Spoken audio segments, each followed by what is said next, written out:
Olá, boa tarde. Um prazer estar aqui de novo com vocês. Muito obrigada pela presença de todos. Muito bom estar aqui de novo. Como sempre a gente tem feito, eu vou falar aí por 20 minutos, vou fazer a minha apresentação. Nesse meio tempo, quem quiser pode ir fazendo suas perguntas, seus comentários, de forma anônima ou de forma identificada, aí é a escolha de cada um. Terminada a minha apresentação, eu abro para a gente conversar, que é o melhor da história, é a troca que a gente faz nos últimos 40 minutos finais, né? Vocês vejam que está disponível aí para todos os links de acesso a mim nas redes sociais, inclusive no meu canal do YouTube.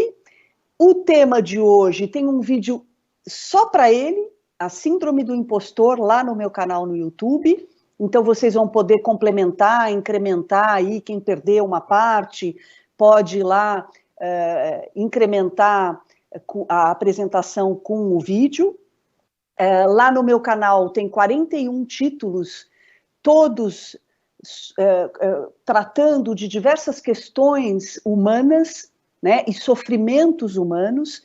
Então, tem coisas interessantes ali. Compartilhem se vocês sentirem que alguém pode se beneficiar, né? Esse aqui é o intuito do canal, né? Bom, o tema de hoje eu acho muito interessante, é a Síndrome do Impostor.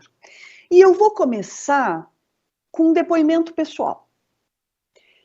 Até os meus 30 anos, eu escutei muito da minha família, de alguns amigos e amores, que eu era perdida profissionalmente, que eu precisava achar o meu caminho.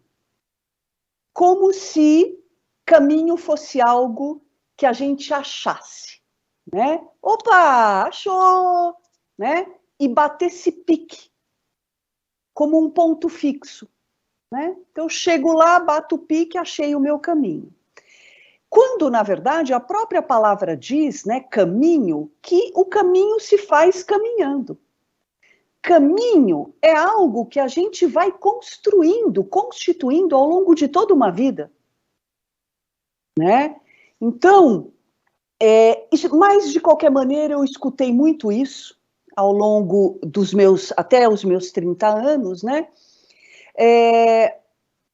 O que fez de mim uma adolescente muito angustiada e uma jovem adulta muito angustiada foram anos de muita confusão, muito sofrimento, né? Agora, o pior não foi eles terem me falado tanto isso. Não foi eles terem insistido que eu precisava achar um caminho. Esse não foi o pior. O pior foi eu ter escutado. Escutei e trouxe para dentro um problema que não existia. Eu não tinha problema algum. Estava tudo bem comigo.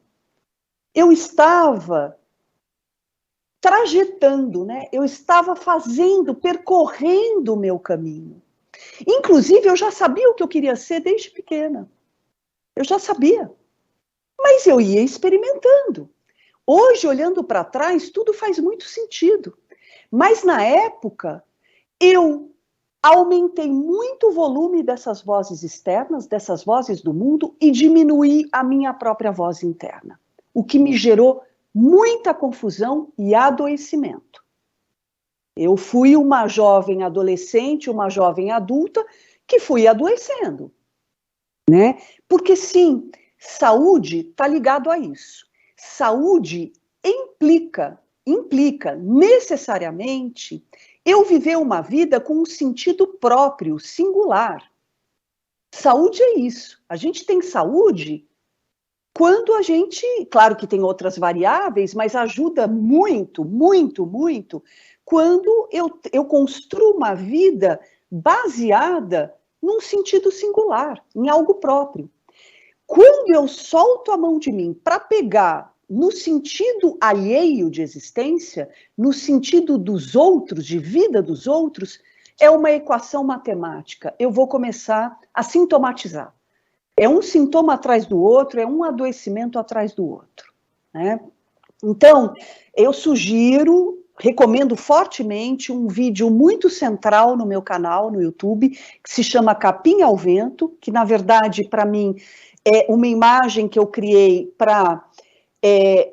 que ilustra bem a posição que eu ocupo na minha vida, comigo mesma, na minha relação comigo, na minha relação com os outros. É um modo de existir, que eu chamei de capim ao vento. Então, vejam lá que é bem interessante, né? Essa coisa da gente ficar muito comprando as vozes do mundo é algo que eu sempre comento aqui com vocês, esse perigo. Bom, até que aos 30 anos, eu tive um grande encontro com E maiúsculo. Eu conheci uma terapeuta que foi muito assertiva numa fala dela. Ela me disse o seguinte: Patrícia, enquanto você não abrir mão de ser para os outros, você nunca vai poder ser quem você é.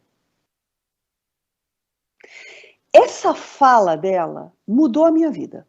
Foi um divisor de águas. Porque aí eu vi como eu estava adoecida. Vivendo uma vida para corresponder aos ideais dos outros, às ideias que os outros tinham do que eu deveria ser, do que eu deveria ter, do que eu deveria fazer. Então, essa mulher, a fala dessa mulher mudou a minha vida. E aí toca eu retomar, pegar de volta nas minhas mãos a minha própria vida. E permanecer no caminho que eu estava trilhando, né?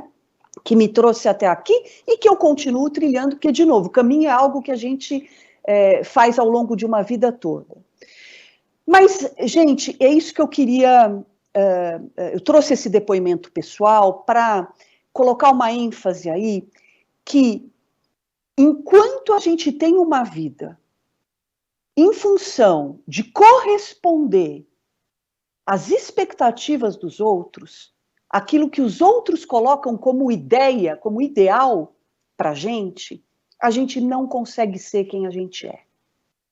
Ou melhor, a gente vai, né, vai sendo, mas com muito sofrimento, com muito adoecimento.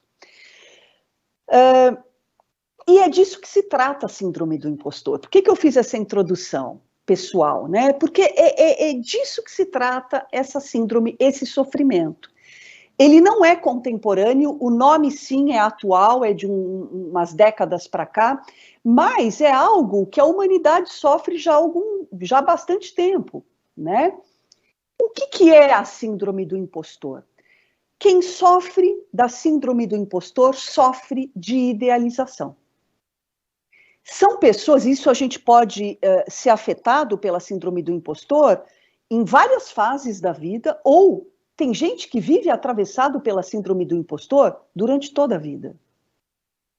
Né? Mas a gente pode ser visitado aí em alguns momentos. É um sentimento, quem sofre a síndrome sente que ela é uma farsa. Essa pessoa é uma farsa, ela é uma grande mentira, ela é um embuste. O que ela aparenta ser não corresponde àquilo que ela sente ou pressente que ela é na realidade. Ela é uma fraude, né? E colado nesse sofrimento, porque é um baita sofrimento, a pessoa que não se sente real, né? Colado nesse sofrimento vem um medo, às vezes um pânico, de que alguém vai descobrir que eu sou uma grande mentira. Ou então, colado nesse sofrimento da síndrome, vem uma mania de perseguição, uma paranoia de que a qualquer momento vão descobrir. Então a pessoa ela vive em estado de alerta. A qualquer momento vão descobrir que eu vivo uma farsa. Né? E a grande ironia, gente, é que é verdade. Esta pessoa é mesmo uma fraude. É mesmo uma mentira. Por quê? Porque ela está vivendo uma vida ideal. Na verdade, ela não está conseguindo viver a vida. Por quê? Porque o ideal, ele está aqui.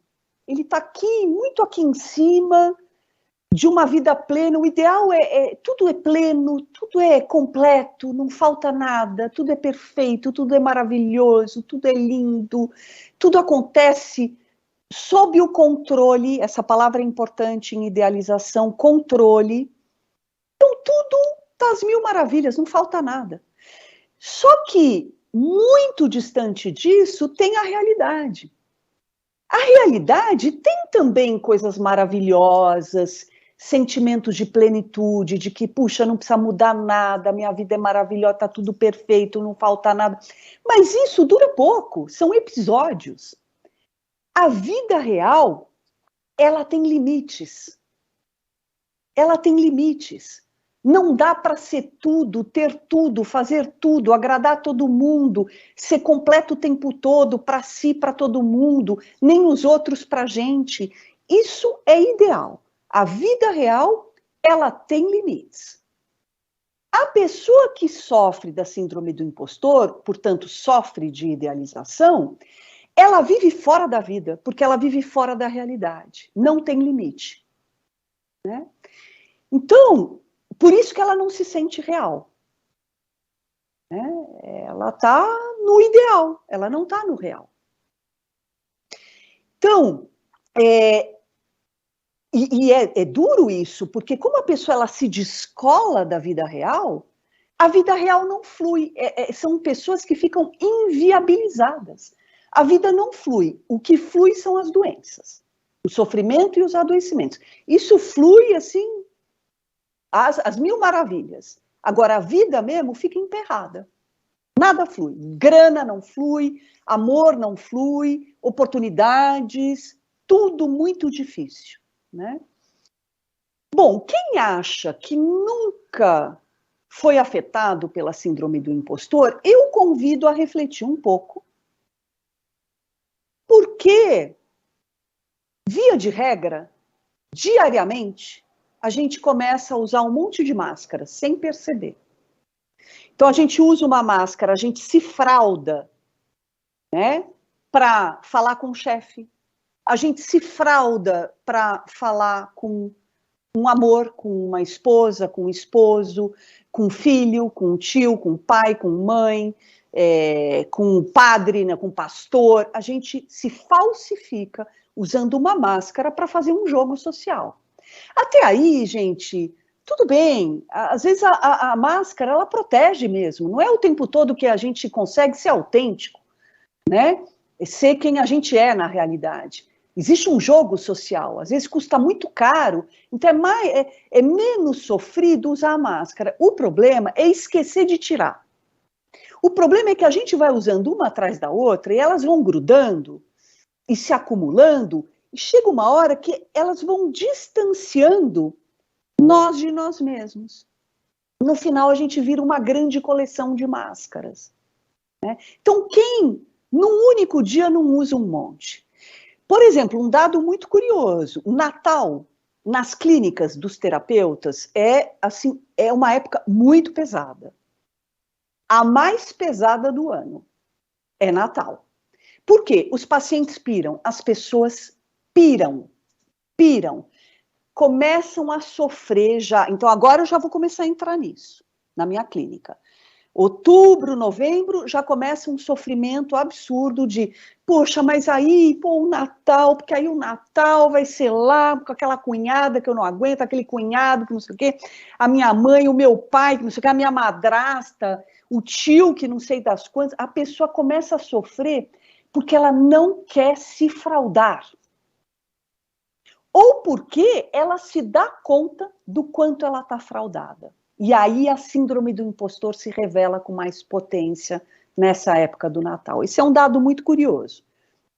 Bom, então todos nós, em algum momento da vida, em alguma escala, a gente se frauda. Tá? De novo, o problema não é se fraudar, é esquecer de se desfraudar, de se autenticar. E a gente tem algumas janelas de oportunidade ao longo da vida, oportunidades de se autenticar. Por exemplo, a adolescência. A adolescência é um momento que, se tudo der certo, o adolescente ele vai aborrecer. ele vai encher a paciência de quem está em volta, questionando. Questionando o quê? Os ideais. Aqueles ideais que são aquelas ideias de ser, fazer e ter, que vai sendo depositado ao longo de todos aqueles anos sobre aquele indivíduo que está construindo o caminho dele, construindo a própria identidade dele na vida, né? Então, o adolescente saudável, ele questiona, ele se opõe. Mas por quê? Você está falando que tem que ser assim, mas quem que disse que tem que ser assim? Mas e se for diferente para mim? Né? Então, o pior, o que é problemático, é um adolescente que se submete. Aí, vocês podem ter certeza que tem alguém adoecendo ali, o sujeito está adoecendo e vai se transformar num adulto bem adoecido. Porque é saúde, nesta época, questionar esse tanto de ideais. Outros dois momentos muito importantes, que são grandes janelas de oportunidade, que eu denomino de chamadas espirituais, acontecem aos 30 e aos 40 anos.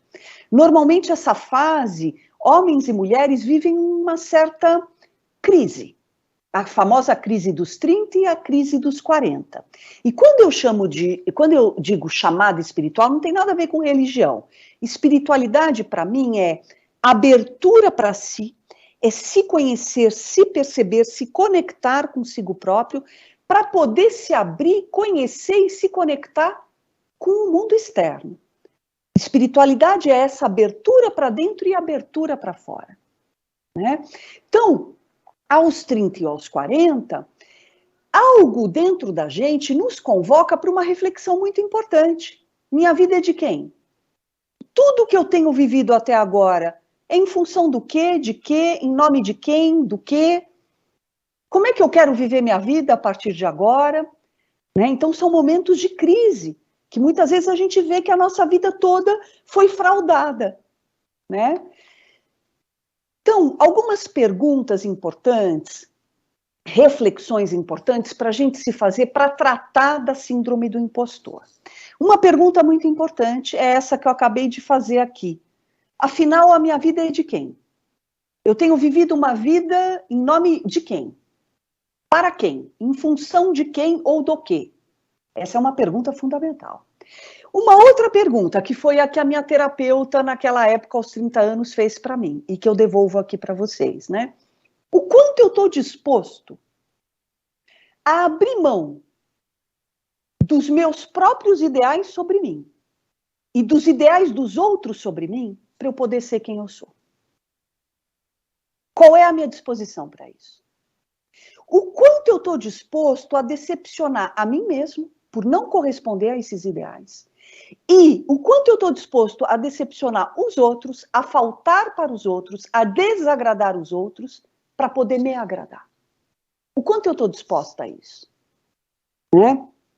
Entender que não dá para ser tudo o tempo todo para todo mundo da melhor forma. Inclusive o Freud, que foi um grande conhecedor da alma humana, já no início do século XX, ele deu um presente para a gente. O Freud, ele disse o seguinte: o ser humano poderia ser muito melhor se ele não quisesse ser tão bom. Nós todos podemos ser muito melhores quando a gente não se exige tanto ser tão bom para corresponder a ideais. Ideais de si mesmo, que a gente foi comprando ao longo da vida, e ideais dos outros. Né? Então, entender que nós vamos decepcionar, nós vamos desagradar, há limites, não dá para se satisfazer e satisfazer os outros o tempo todo, deixar todo mundo sem falta de nada, não dá. Isso é utópico e isso é muito cruel e desumanizador. Né? Então, era isso que eu queria compartilhar com vocês num primeiro momento, e agora vamos abrir aí para os questionamentos de vocês e para a nossa conversa. Patrícia, sempre brilhante, as suas colocações Obrigada, realmente são muito boas, então eu vou começar com um elogio que eu achei muito bonitinho, que é do Fagner. Fagner Oliveira dos Santos, ele começa: Patrícia, gosto demais das suas palestras, você é um bálsamo consolador, seja bem-vinda novamente. Faço minhas as palavras dele. Que gostoso, obrigada, viu, Fagner? Obrigada pela companhia aí, você presente sempre, muito obrigada, viu? Gosto muito de receber isso, me faz muito bem, obrigada. O Francisco, eu não vou me atrever a falar o sobrenome dele do meio, mas é Sullivan de Oliveira. Ele fala: a fraude está na visão que a pessoa projeta para si mesmo? É, exatamente isso. Em comparação, né? Por quê? Porque existe sempre uma referência que está fora dela. Então, quando ela se dá conta de que o que ela é na realidade não corresponde àquilo que ela sente que ela é internamente, ou que ela gostaria de ser, ou que ela tem necessidade e deseja ser, aí que dá a sensação de fraude, né? Tem algo errado. Eu estou tendo uma vida que é uma mentira. Eu não estou me sentindo real, eu não estou me sentindo eu mesmo, né? Então, é essa a sensação. O nosso sempre participante, Luiz dos Reis Felício, ele fala: opa, Patrícia, mais uma vez, muito obrigado. Gosto bastante das suas colocações. Patrícia, no meu caso, fui vivendo a vida conforme foram aparecendo as oportunidades. Acredito que não fiz escolhas. Acho que não escolhi a minha profissão durante a vida inteira. Tenho 56 anos e ainda tenho a mesma sensação. Tanto é que eu ainda não sei o que fazer quando eu me aposentar. O que você acha que eu deveria fazer para me ajudar?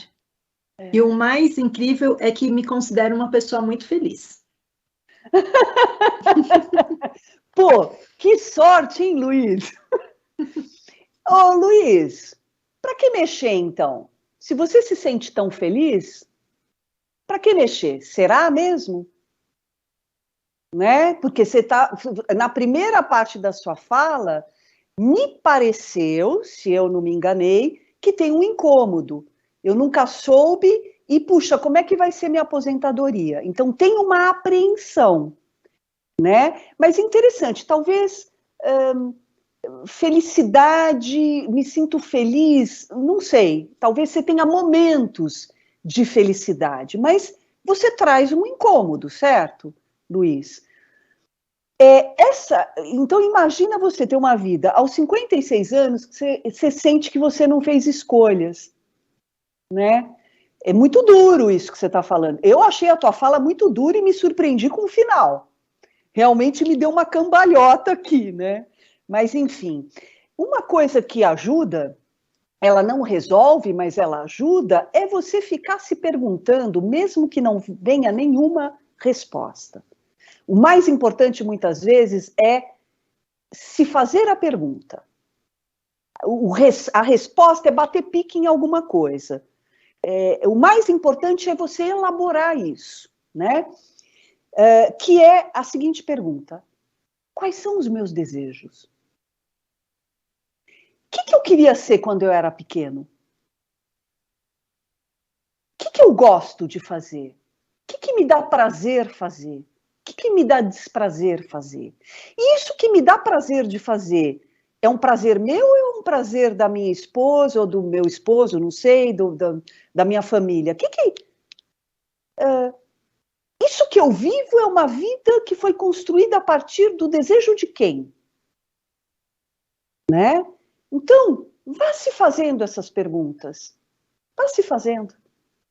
Porque, de alguma maneira, a sua psique, o seu emocional vai elaborar isso e vai trazer alguns sinais, de alguma maneira. E fique atento aos sinais, né? Mas talvez a aposentadoria seja esse momento, quando você vai, de repente, se haver mais com você e com um vazio real que está disfarçado aí, talvez, por atividades, né? Que você vai fazendo, o rolo compressor da vida, o piloto automático. E obrigada aí pelo reconhecimento que você fez inicial aí na tua fala. A Janamar, ela fala: olá, boa tarde. Essa máscara que colocamos diariamente é de maneira inconsciente? Sendo a resposta positiva, o que podemos fazer? Muitas vezes ela é inconsciente. O ideal, né? O ideal é que ela que seja mais consciente, né? Que a gente perceba que o quanto eu me fraudo no encontro com o outro, o quanto eu largo a mão de mim para pegar na do outro, para corresponder àquilo que eu imagino que ele quer ver, que ele quer encontrar em mim, né? Mas sim, normalmente é inconsciente, e o que fazer é se ligar nisso, né? Eu costumo dizer na minha clínica assim, joga holofote como se você estivesse no Maracanã, aqueles holofotes do Maracanã. Então, quando você for para algumas situações mais sociais, né, de encontro com o outro, e familiares, normalmente a família, né, sempre tem muito jogo de máscaras, né, que tem um medo de perder o outro, medo de entrar em conflito, medo de ser abandonado, então a gente usa mais máscaras de maneira inconsciente. Então, é jogar holofote, ou seja, se conscientizar. Puxa, como é que eu converso com a minha mãe, com o meu pai, com o meu esposo, com o meu filho, com a minha esposa, com o meu chefe, com os meus colegas de trabalho, com os meus amigos, na igreja, no clube? Puxa, será que eu estou mais próximo de mim ou mais distante? Então, começar a se fazer essas perguntas, né? Essa é uma maneira de trazer para a consciência aquilo que está no automático, no inconsciente. Obrigada, Janamar. Já que você falou exatamente sobre o outro, eu peguei uma pergunta falando sobre isso, que é do Fagner. Patrícia, errei com um amigo que não quer mais falar comigo. Perdi o contato com ele completamente, de maneira que eu queria muito reencontrá-lo para pedir perdão, e me angustia muito porque não sei seu paradeiro. O que faço para cessar essa angústia e seguir minha vida? Ai, fiquei tão curiosa, Fagner, para saber o que foi que você disse para ele. Que será que você disse para ele, hein? Que será que deu esse rolo todo aí, né? Sabe, Fagner, que uma definição que eu gosto para intimidade é eu poder ser quem eu sou diante do outro sem ter medo de perdê-lo, de ser retalhado, de ser demitido, de ser abandonado, de ser excluído. Fagner, eu conheço muita gente casada há mais de 30 anos, sem nenhuma intimidade com quem a pessoa vive. Sexo não é sinal de intimidade. Não é sinal de intimidade. Intimidade é eu poder ser quem eu sou. Luz e sombra ao mesmo tempo, com o outro, sem ter medo de perder o outro, né? Então, veja, um amigo, se você cometeu uma falha, é até um teste interessante. O quanto há de intimidade entre vocês que você errou, você vai lá, humanamente, olha, eu falhei com você, eu não devia ter feito isso, ou me incomodou isso, na nossa relação eu observei isso. Você poder ser quem você é. Se o outro não acolher você, desculpa, aí não é amizade. Aí é uma relação pro forma, uma relação mascarada, né? Eu acho que vale a tentativa, se é uma pessoa importante para você, eu acho que vale a tentativa, mas esteja preparado, porque talvez o outro não consiga lidar com a sua humanidade falha, limitada. Nós somos limitados. E eu vivi uma coisa parecida com você, também perdi uma grande amizade por ter dito algo para ela que as pessoas não falavam, faziam um jogo social, e eu fui e falei, sabendo que eu corria esse risco, mas para ficar em paz comigo. E eu perdi essa pessoa. E essa pessoa era muito importante para mim, uma grande amiga. Sinto falta dela até hoje, né? Mas é isso, às vezes a gente é quem a gente é e perde o outro. Mas o que você não pode, Fagner, é perder você. Isso não. É melhor perder o outro do que você, né? E também eu sugiro, Fagner, você dialogar com essa tua culpa. Veja lá meu vídeo sobre a culpa, se você já não viu no meu canal, culpa e perdão, né? Veja lá, porque o que será que é essa culpa? O que será de tão errado que você fez? né? Se é que você fez. Dialoga um pouco com isso, tenta entender em que lugar você está se colocando, ou você foi colocado pelo outro, para ter cometido uma falha tão grave. O que foi tão grave, né? Então, ficam aí essas dicas para você. A Marisa já fala algo bem relacionado ao que você disse. Boa tarde, Patrícia. Adoro suas lives. Eu sou muito autêntica e verdadeira, e isso faz com que as pessoas não aguentem muito a convivência comigo. Risos. Já sofri por isso, mas agora, com 62 anos, não ligo mais. Quem não gostar, que não conviva. Paciência. Mas isso não quer dizer que sou uma pessoa resolvida. Aliás, será que alguém é realmente resolvido? Afinal, estamos o tempo todo nos reconstruindo, não acha? Abraço. Aí ela coloca: estou querendo fazer terapia com você. Obrigada, Marisa, pelo carinho, pelo reconhecimento. Marisa, também me identifico muito com a tua fala, né? Realmente, a gente vive num mundo muito de imagem. Então, ser autêntico, singular, é algo complicado, exige coragem, exige muito esforço, implica sofrimento, né? Não é fácil. Agora, às vezes a gente precisa, esse é um trabalho pessoal que eu faço comigo constantemente, que é analisar um pouco a forma com que a gente é autêntica, né? Porque às vezes a gente falha na forma da autenticidade. Por quê? Porque como é difícil no mundo fake, no mundo de imagem, de máscara, ser autêntico, às vezes a gente usa uma força a mais e uma agressividade a mais para se defender do medo que isso traz, porque é ameaçador ser autêntico. Então, às vezes a gente exagera na mão, o famoso sincericídio, né? Exagera na mão.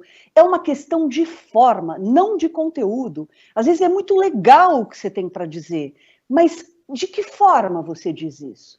De que forma você se coloca para o mundo autenticamente? Talvez lapidar um pouco isso, porque há formas e formas. Então, o meu toque para você, assim como eu fico atenta em relação a mim, é puxa atenção com a agressividade, porque a agressividade é insegurança, é defesa. Só é agressivo quem está se sentindo ameaçado, né? Quem está se sentindo indefeso, quem está se sentindo inseguro. Então, presta só atenção nisso. De resto, não largue a mão de você, né? Pode ser que você encontre pessoas também assim, porque tem muita gente assim também, como você. Mas fica esse toque, tá? Da forma. Eu vou juntar duas perguntas. A Simone, ela disse que ela chegou um pouquinho atrasada e ela perdeu a explicação do que é a síndrome do impostor, e daí que ela tinha entendido que era inventar uma vida que você não tem ou gostaria que fosse. Aí tem uma pessoa anônima que já pergunta: o que podemos fazer para não sofrermos ou reduzirmos ao máximo a síndrome do impostor? Ou como nos livrar dela? Se livrar, cuidado com isso de se livrar, a gente não se livra, a gente elabora, a gente trabalha para não ser tão afetado por ela, tá? Mas, olha só, a Simone perdeu a minha explicação, então deixa eu só dar uma rebobinada, né? O que é a síndrome do impostor? É o sentimento de que eu sou uma mentira, de que eu sou uma fraude. Mas por quê? Porque muito provavelmente eu estou me idealizando, ou seja, eu estou querendo ser uma ideia de mim que não corresponde ao que eu sou na realidade. Muito provavelmente porque eu andei comprando ideias do que eu devo ser dos outros, do mundo. Que o mundo é louco, por isso que eu comecei, não sei se provavelmente você perdeu, porque foi no começo, o meu depoimento pessoal. Eu fiquei ouvindo das pessoas que eu tinha um problema. E eu achei que eu tinha um problema, e eu não tinha um problema. Então, eu comprei uma ideia externa a meu próprio respeito. Uma ideia de quem eu era e uma ideia do que eu deveria ser. Resolvida profissionalmente, encaminhada profissionalmente. Foi a ideia que eu comprei, né? do que eu deveria ser, e que eu era errada, que eu era perdida. Então, a síndrome... Então, eu vivi, durante alguns anos, porque eu comprei essas vozes do mundo, eu vivi uma sensação assim, puxa, então, pera, quem que eu sou, na verdade? Então, tudo que eu estou trilhando é uma grande mentira? Eu estou fraudando a minha vida, né? E sim, porque eu ficava ouvindo os outros. Então, sim, eu estava me distanciando de mim, né? Então, isso é a síndrome do impostor. Este é o sofrimento. Eu sou uma mentira. Eu não sou real. Eu estou descolado do real. Eu não estou na minha vida, encaixado na minha vida. Tá? Então, não dá para a gente se livrar disso, mas dá para nos conscientizarmos disso e ficarmos atentos, né? O quanto eu estou próximo de mim e dando lugar às minhas necessidades, aos meus desejos, o quanto eu me escuto, mesmo que eu viole, fazendo uma equação assim rápida, né? Puxa, olha, eu vou lá, eu não queria ir lá. Eu não queria ir lá nesse convite, eu não queria ir lá nessa casa, nesse jantar. Eu não queria ir lá. Mas, puxa, eu dizer isso vai causar tanto problema que, para mim, vai ser mais sofrimento ainda. Então, eu vou sabendo que que não corresponde ao meu desejo. Sabendo que por isso eu estou me violando, então eu estou no risco. E aí fica uma dica: toda vez que a gente larga a mão da gente e se viola e se violenta, a gente corre o risco de sofrer violências externas, porque é nessa frequência que a gente está. A gente está se violando, a gente está se machucando, se forçando aí. É batata furar um pneu, ter um assalto, um sequestro. Olha, o Diniz, o dono lá do pão, o ex-dono do grupo Pão de Açúcar, quando ele foi sequestrado e posto num cativeiro durante meses. Qual foi a sacada dele? A vida que eu vivo não é minha. Essa vida que eu vivo não é minha. Levaram ele. Levaram ele. Ele precisou ser sequestrado para cair em si e falar: minha vida não é minha. Então, peraí, deixa eu pegar de volta. Então, acidentes acontecem muito por conta disso, da gente estar se violentando, da gente estar fora de si, qualquer um passo e leva, né? Então, mas às vezes a gente faz esse jogo. É preciso se conscientizar desse jogo e ir mais atento, porque, puxa, eu estou aqui me violentando, mas eu vou lá, cumpro o meu objetivo, que é fazer o que eu preciso fazer, boto lá a minha máscara, saio, tiro e volto para mim. Né? Esse é um manejo interessante da síndrome do impostor, das máscaras, né? Do uso das máscaras. Mas sempre está se perguntando, né? Essa é a grande tarefa nossa, sempre se perguntando qual que é o meu real desejo, o que eu vivo essa vida, mas essa vida, isso que eu acredito e vivo, essa escolha que eu estou fazendo, ela é minha ou ela vem da minha mãe, do meu pai, da sociedade, do Instagram, do meu marido, da minha esposa, né? Sempre se perguntar isso. Novamente eu vou juntar duas perguntas, a da Mariana e da Thelma. A Mariana coloca: como lidar com alguém que tem essa síndrome? Como puxar para a realidade sem feri-la? Ou não devemos fazer isso? E a Thelma coloca: como romper com essa fraude sem cair no sincericídio, que pode parecer um desequilíbrio? Então, a Thelma, o sincericídio foi o que eu falei para a Marisa agora há pouco. Realmente é uma linha muito tênue, tá? Em você ser real e autêntica, e como é difícil no mundo de imagem e de tantas fraudes, né? De tantas pessoas fraudadas, você usar uma agressividade a mais para se defender, e aí você se torna insuportável. E aí você, no final, você vive uma autenticidade sozinha, muito só, né? Muito só, muito solitária. Então, esse é um risco aí. Faz de novo a pergunta da Thelma, que eu me perdi, por favor. Da Thelma não, da Mariana, desculpa. Como lidar com alguém com essa síndrome? Como puxar para a realidade sem feri-la, ou não devemos fazer isso? Essa é uma boa pergunta, né? Aí não pode cair no sincericídio. Depende do nível, tá? Depende do nível de fraude aí. Depende do nível, porque às vezes foi a solução que a pessoa encontrou para continuar sobrevivendo. Se você tira isso, a pessoa desmorona de uma tal maneira, é perigoso. Mas você pode fazer algumas perguntas às vezes. Por exemplo, a pessoa diz assim: eu vou então casar. Aí você fala: tá, mas quem que quer casar? Por que você vai casar? Quem que quer casar em você? É um desejo seu ou é uma necessidade que vem do mundo? Né? Da tua família, religião, o que que é? Quem que quer casar? Esse tipo de pergunta você pode fazer. Né? E coisas banais, assim: eu vou então lá comprar roupa tal. Tá, mas esse tipo de roupa, você acha que combina com você? É o que você quer mesmo? Você quer comprar uma roupa bege? Ou você gosta de estampa, colorido? Por que você vai para o bege se você gosta de estampa? O que você está querendo aí não chamar atenção? Por quê? Né? Então, esse tipo de coisa você pode ajudar. Mas virar para a pessoa e falar assim: você é uma fraude, você é uma grande mentira, cuidado, que você pode desestruturar a pessoa num nível aí absurdo. Né? Então, às vezes, a pessoa ela foi toda estruturada na mentira, né? Desde pequena, então é complicado. Mas esses toquezinhos eu acho que valem a pena, sim. Uma pessoa que não se identifica, ela diz: e quando sentimos que a vida está emperrada, lutando entre o que gostaríamos de ser e o que estamos conseguindo ser? Você sabe que você acabou de dar a definição do neurótico.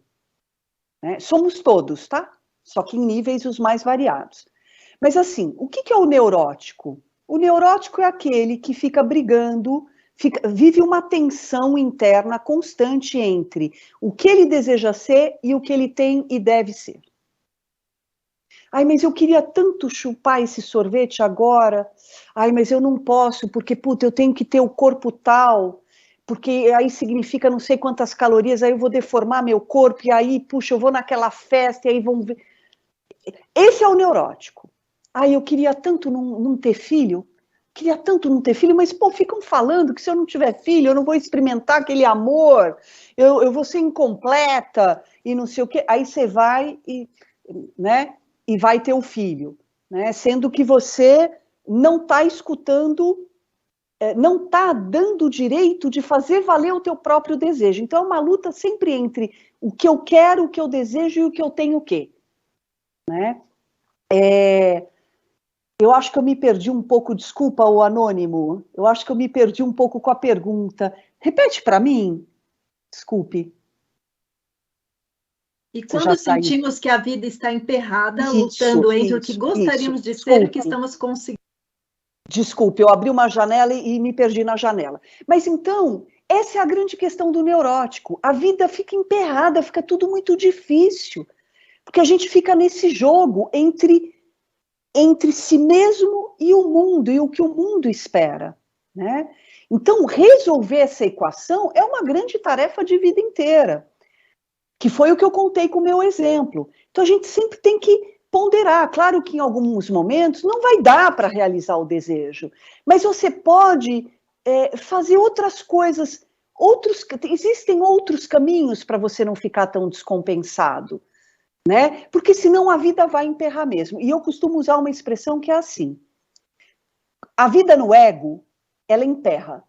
Toda vez que a gente está no ego, ou seja, o que é que eu tenho que ser para satisfazer o outro, toda vez que eu estou numa vida de ego, de vaidade, a vida emperra, ela fica muito difícil. Quando eu estou almado, encaixado em mim, a vida flui. Não que não existam problemas, mas eu vou lidar muito melhor com os problemas. Né? Então, veja lá o meu vídeo, o ego e seu carro alegórico, lá no meu canal no YouTube, que eu acho que pode te ajudar nessa hora aí, tá? A Silvia coloca: como nos livramos da sensação que temos quando achamos que determinadas situações não são justas conosco? Às vezes acontece. Parabéns, Patrícia, sempre assertiva nas colocações, adoro suas palestras. Obrigada, Silvia. Muito obrigada. Silvia, você sabe que eu volta e meia eu me vejo pensando nisso, né? Eu adoraria pensar que a vida é justa. Mas olhando para o lado mais concreto, sem nenhuma transcendência, né? Olhando para o lado concreto, a vida não é justa. Nem sempre ela é justa. Nem sempre ela é justa. Agora, o que me acalma para eu conseguir viver a vida? Isso é pessoal, aí você tem que construir a tua maneira aí de viver a vida, né? De tolerar essas injustiças, que é pensar o seguinte, puxa, é que talvez me faltam lentes para entender uma dinâmica maior. Né? Enxergar um pouco além. Mas em termos muito concretos, a vida não é justa. A vida não é justa. Eu não acho justa. Né? Agora, essa é a vida que temos. Então, como é que a gente lida da melhor maneira possível, minimizando o sofrimento em relação às questões que surgem, né? Eu costumo dizer, costumo trazer o Einstein nessas horas, né? O Einstein, ele dizia, o problema nunca é o problema, é como eu lido com o problema. Né? Então, a gente tem que aprender a lidar com o que é injusto, com o que é problemático, com o que é triste, a gente precisa aprender a lidar com isso. Né? Senão a gente é tomado por isso e aí fica muito difícil viver. Mas quando eu sou muito atravessada por esse sentimento que você trouxe, Silvia, quando eu vejo crianças sendo maltratadas. Eu acho muito injusta a vida nessa hora, muito injusta.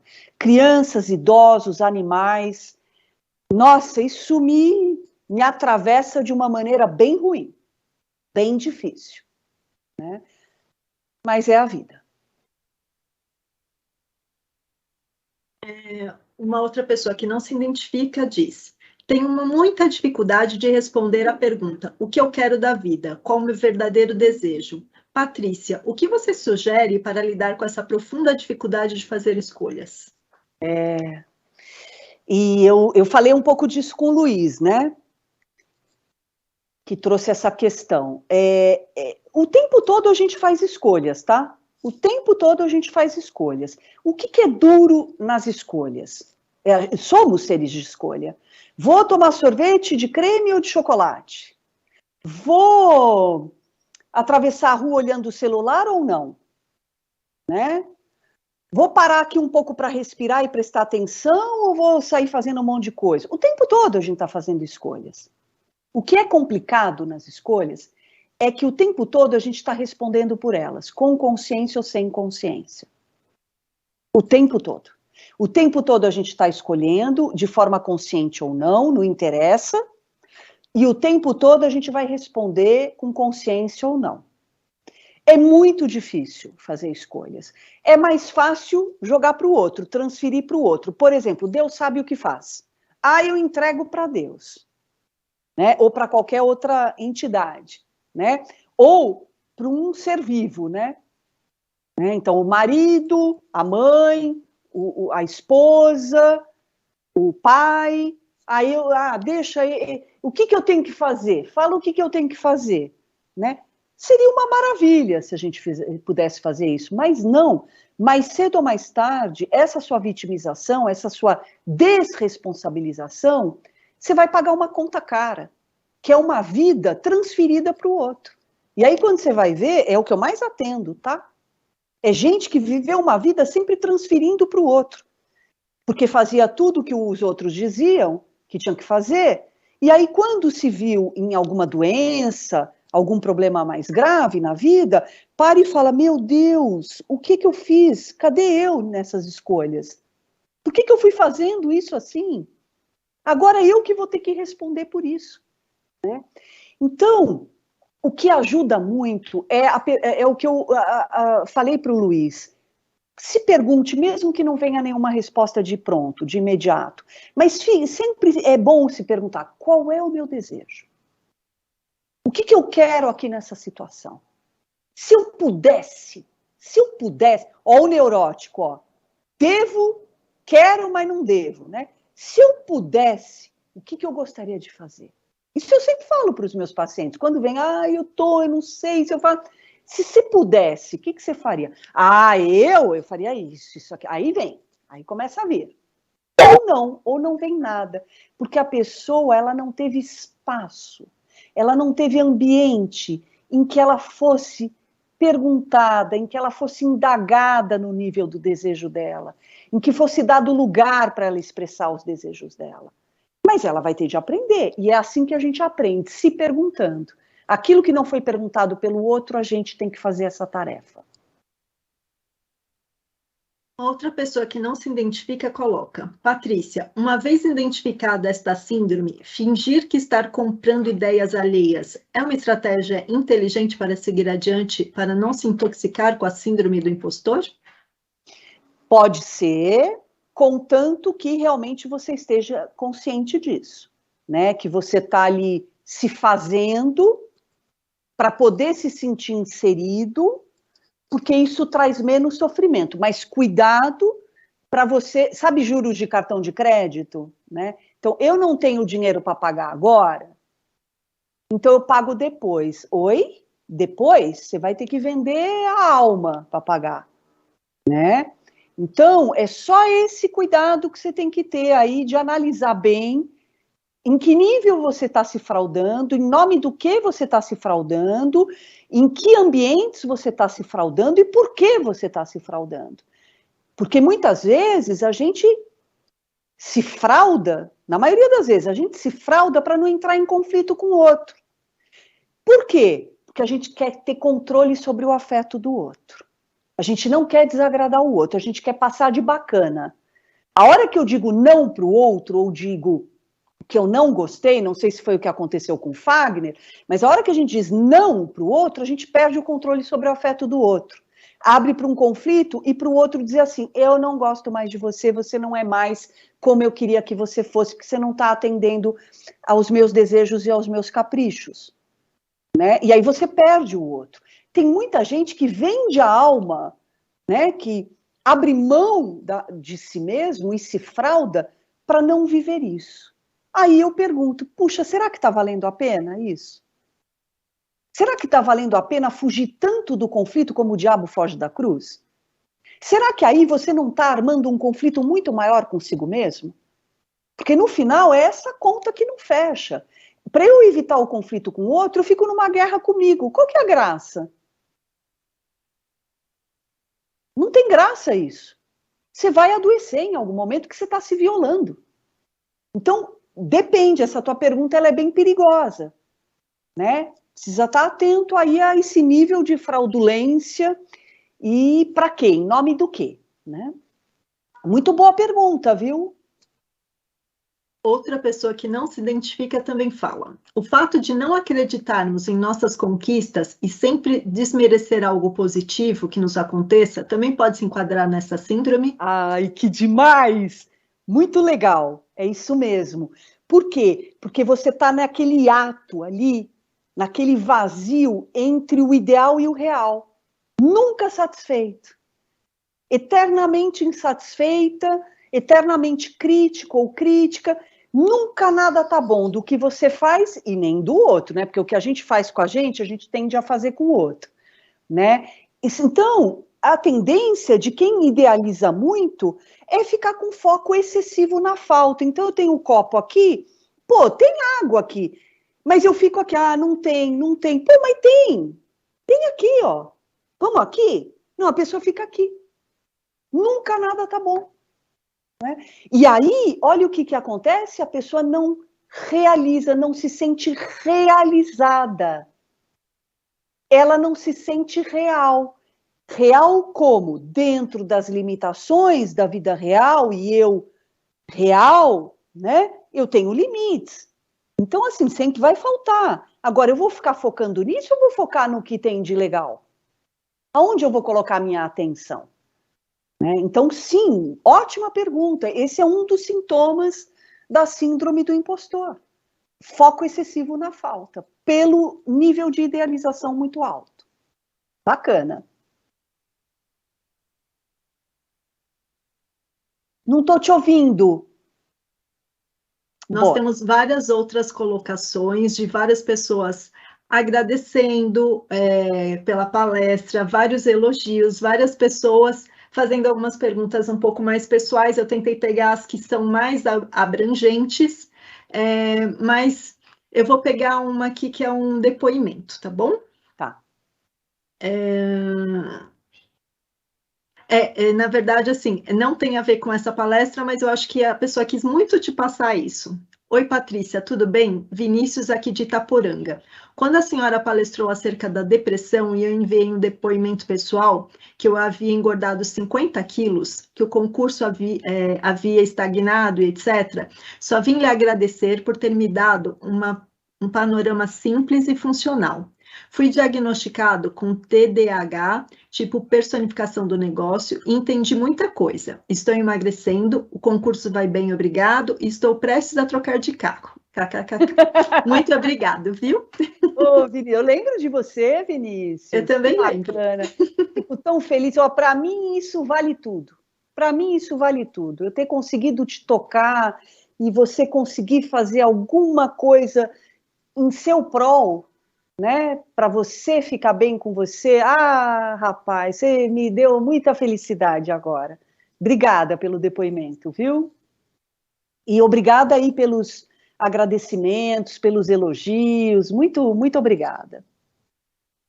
A Patrícia, ela tem um compromisso hoje, então, se você quiser, eu faço mais uma pergunta, ou você quiser... A gente ainda tem 4 minutos, dá para fazer. Tá, ótimo. Maria Aurineide. Durante muito tempo eu usei muitas máscaras. Tenho um filho com deficiência e eu fiquei bem perdida. Uma hora eu me vitimizava e de outro eu tentava esconder, transparecendo na minha aparência que eu estava bem. Desenvolvi compulsão e depressão. Hoje, com muitas terapias, eu estou bem melhor, mais equilibrada, mais atenta. Que legal, Maria, que bom. A Ana Carmen coloca: os ideais são do nível imaginário enraizados no inconsciente. Respondemos às demandas do outro. Desde que nascemos com submissão ou revolta, tanto faz. São respostas que damos às demandas do outro. Só uma psicanálise pode ajudar, Patrícia? Você concorda? Olha, eu não conheço outro caminho a não ser a terapia. Assim, realmente eu não conheço. Para mim é um grande caminho. Eu faço terapia desde os meus 13 anos, eu estou com 54, e eu vou te dizer, foi o que me salvou. Foi o que me salvou. Então, assim, me ajuda muito, né? Porque, de novo, Einstein, né? Eu aprendi, a vida não é paraíso. Terapia, as pessoas acham que vai resolver tudo. Não, não é assim. Isso é ideal. Isso é ideal, não existe. A vida é feita de tensão. Dentro da gente, o tempo todo, quero, mas não posso, quero, mas não devo. Tensão interna e tensão externa. Problemas, questões que não estão no nosso controle, né? Então, vida é tensão o tempo todo. Quando a gente começa a fazer uma terapia, a gente aprende a lidar com isso. Né? A gente aprende a lidar com essas tensões internas e externas. Não é paraíso, mas hoje eu lido muito melhor com os problemas que surgem do que eu lidava antes da terapia, ou no início da terapia. Hoje eu estou muito melhor do que antes, muito mais apta a viver, porque a vida é cão, a vida é dura, a vida, como a Silvia falou, a vida é duro acreditar que a vida é justa, né? Então, a terapia, ela ajuda muito. Eu não conheço outro caminho. Agora, dentro da terapia, tem coisas muito legais. Por exemplo, descobertas legais que a gente faz. O esporte, né? Uma relação com o corpo legal, que você encontre qualquer que seja, né? Não necessariamente academia, pode ser ping-pong, né? Algo que você curta. Arte. Arte é uma coisa que ajuda muito a gente. Muito escrever, arte manual, ver exposições, arte dos outros, ler. Isso tudo ajuda a gente a enfrentar as questões da vida. Agora, terapia é autoconhecimento e quando eu me conheço, eu fico muito mais apta para conhecer o outro, para lidar comigo e com o outro. Então, eu sou super fã de terapia. Não é à toa que eu me tornei uma terapeuta, né? Bem, estamos já para encerrar, então eu vou aproveitar para colocar de novo os seus contatos das redes sociais. Aproveitando, eu respondo a Silvia Maria, qual o seu canal se é no YouTube. Então, tá no YouTube, exatamente. Está aí o meu canal.